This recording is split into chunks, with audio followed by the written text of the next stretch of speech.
عمیر حسین لکھتے ہیں، میں کافی عرصے سے ایک خواب دیکھ رہا ہوں، میری جمعہ کی نماز نکل گئی ہے، میں پریشان ہوں اور دوسری مسجد کا رخ کیا ہے، آج بھی یہی خواب دیکھا ہے۔ یہ وہی خواب ہے کہ جو انسان کی زندگی میں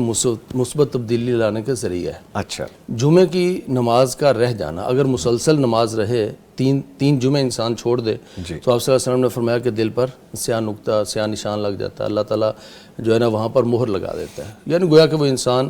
ایمان سے دور ہو جاتا ہے۔ جی، تو یہاں ان کی جمعے کی نماز رہی ہے، اس کا مطلب ہے عبادات کے اندر کہیں خلل ہے، لیکن اس کے اندر مثبت علامت کیا ہے کہ ان کو پریشانی ہے، ان کو پریشانی ہے کہ میری نماز کیوں رہ گئی۔ جی، اب پھر انہوں نے کسی اور مسجد کو ڈھونڈا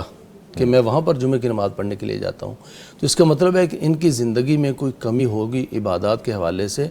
لیکن ایسا نہیں ہے کہ بالکل غافل ہیں اس حوالے سے، اس گیپ کو پورا کرنے کے لیے یہ کوشش کر رہے ہیں، یا پھر اس کے ساتھ ان کی زندگی میں کوئی کاروبار کے حوالے سے، کیونکہ جمعے کے ساتھ رزق جڑا ہوا ہے۔ اللہ تعالیٰ قرآن پاک میں فرماتے ہیں فَإِذَا قُضِيَتِ الصَّلَاةُ فَانتَشِرُوا فِي الْأَرْضِ وَابْتَغُوا مِن فَضْلِ اللَّهِ۔ جمعے کی نماز ختم ہو جائے تو اس کے بعد اللہ کے رزق میں نکل جاؤ۔ تو رزق کے معاملات بھی ہو سکتے ہیں کہ کہیں کوئی ان کو نقصان ہونے کا اندیشہ ہو، لیکن وہ اپنے سوچنے کی ڈائریکشن چینج کریں گے۔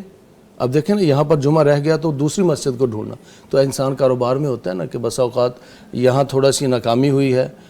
پھر ناکامی ہوئی، پھر انسان کہتا ہے یار میں اپنے حکمت عملی ہی تبدیل کر کے دیکھ لوں، اپنے کام کی ڈائریکشن ہی چینج کر کے دیکھ لوں، تو وہ چینج کرتا ہے، یا اپنے کاروبار کی یہاں جگہ بھی چینج کرتا ہے۔ بس اوقات ایک دکان میں ناکامی ہوتی ہے، انسان اپنی دکان چینج کر لیتا ہے، اپنا کاروبار چینج کر لیتا ہے، اپنے سوچنے کے انداز تبدیل کر لیتا ہے، تو وہاں اس کو فائدہ ہو جاتا ہے۔ تو اس میں انشاءاللہ ان کی زندگی میں تبدیلی آئے گی اس خواب سے،